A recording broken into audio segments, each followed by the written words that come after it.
कोलकाता एक शहर जहां कल्चर और एजुकेशन की रोशनी जगमगाती है। लेकिन जून 25, 2025 को उस शहर में एक लॉ कॉलेज में कुछ ऐसा हुआ जिसने सारे देश को हिला कर रख दिया।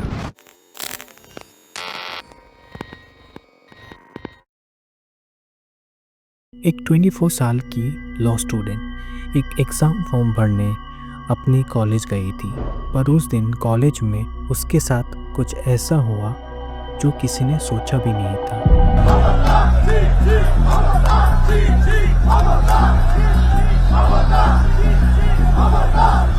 25 जून दोपहर के 3:30 बजे के आसपास वो लड़की साउथ कोलकाता लॉ कॉलेज में अपना फॉर्म भरने आई थी।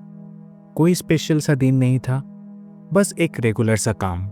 लेकिन शाम के 7:30 बजे कुछ लोगों ने उसे बुलाया। वो लोग कॉलेज के गार्ड रूम के पास ही खड़े थे, एक कोना जहां अंधेरा कुछ ज़्यादा ही गहरा था। 3 लड़के मनोजीत मिश्रा, जैब अहमद और प्रमित मुखर्जी उस लड़की को ज़बरदस्ती ग्राउंड फ्लोर के गार्ड रूम में ले गए। मनोजीत मिश्रा 31 साल का था और ये कॉलेज का पुराना स्टूडेंट भी था और अब इसी कॉलेज पे वो कॉन्ट्रेक्चुअल बेसिस पे काम भी करता था और वो कभी तृणमूल छात्र परिषद का लीडर भी था, जो कि तृणमूल कांग्रेस की स्टूडेंट विंग है। जैब अहमद 19 साल का था और साउथ कोलकाता लॉ कॉलेज का स्टूडेंट भी। प्रमित मुखर्जी 20 साल का था और ये भी साउथ कोलकाता लॉ कॉलेज का स्टूडेंट था। मनोजीत ने लड़की को शादी का प्रपोजल दिया, लेकिन उसने मना कर दिया क्योंकि उसका एक पहले से ही बॉयफ्रेंड था। तब मनोजीत का असली रूप सामने आया। लड़की ने रो रो कर पैर पकड़कर उसने छोड़ने की भीख मांगी, लेकिन मनोजीत ने उसकी नो को नफरत समझा और उसका जवाब हिंसा से दिया।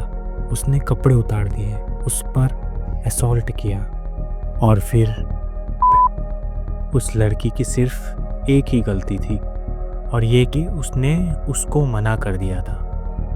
जैब और प्रमित दरवाजे के बाहर ही खड़े थे, देख रहे थे लेकिन कुछ नहीं किया, ना रोका ना एक शब्द बोला, सिर्फ मनोजीत को कवर करते रहे। और सबसे डरावनी बात कि इन्होंने ये सब कुछ एक फ़ोन पे रिकॉर्ड किया था, एक 90 सेकंड का क्लिप। वो लड़की पूरी ताकत से लड़ती रही, लेकिन मनोजीत और उसके दोस्तों के सामने ये बेकार था। उस पर हॉकी स्टिक से मारा गया। उसकी गर्दन और छाती पे बाइट मार्क्स और स्क्रैच मार्क्स थे। एक पॉइंट के बाद उसे पैनिक अटैक आया। उसने इनहेलर मांगा और मिला भी, लेकिन उन्होंने उसे छोड़ा नहीं।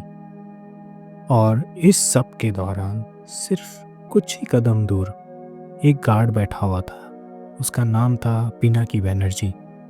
ना कुछ सुना उसने, ना कुछ देखा और ना ही पुलिस को बताया। वो बस चुप रहा। पूरे 3 घंटे ये सब कुछ चलता रहा, रात के 11:15 बजे तक।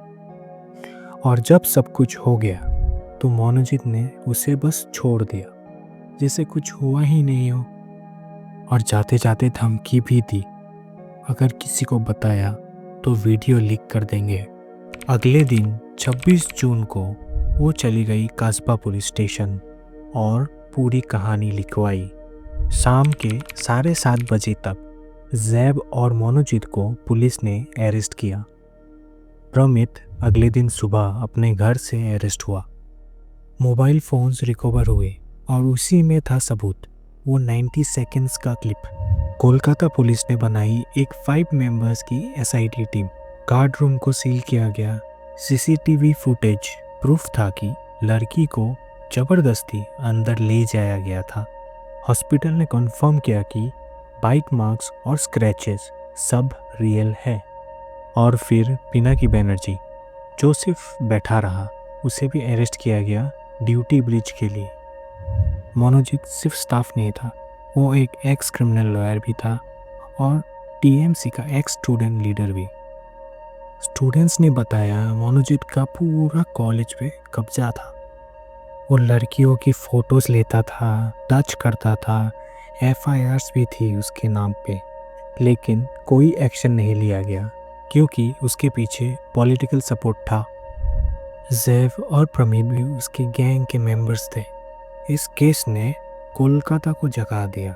स्टूडेंट्स, एनजीओज और लॉयर्स ने प्रोटेस्ट किया। कॉलेज को बंद किया गया और लड़की को वापस ले जाके क्राइम सीन रिक्रिएट भी कराना पड़ा। 1 जुलाई तक सभी एक्यूज्ड पुलिस कस्टडी में थे। 9 जुलाई को चारों आरोपियों को 14 डेज की न्यायिक हिरासत में भेजा गया। इन्वेस्टिगेशन अभी भी चल रहा है। ये कहानी ख़त्म नहीं हुई। वो गार्ड रूम अब भी वहाँ है, वही कुर्सी, वही दरवाजे, और शायद अब भी कोई आवाज़ अंदर से चीख रही है, मैं सिर्फ फॉर्म भरने आई थी।